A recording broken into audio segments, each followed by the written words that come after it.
Income tax है, cash withdrawal की कोई भी लिमिट नहीं है, हम कितना भी मर्जी कैश विड्रॉल करा सकते हैं बैंक से।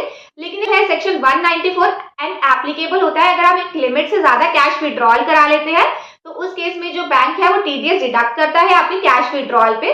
तो इसके दो केसेस है, एक केस है जिसमें आपने इनकम टैक्स की रिटर्न फाइल की हुई है प्रीवियस 3 साल की, तो उस केस में आपका 1 करोड़ तक आप कैश विड्रॉल कराएंगे तो कोई भी टीडीएस डिडक्ट नहीं होगा।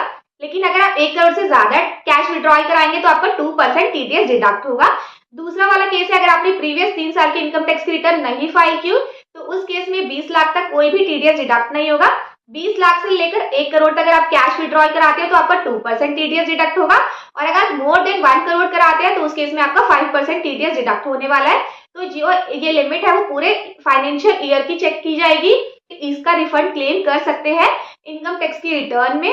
तो इसकी फुल फ्लेज वीडियो मैंने अपने चैनल पे डाल दी है, उसका लिंक मैंने डिस्क्रिप्शन बॉक्स में डाल दिया, आप जाके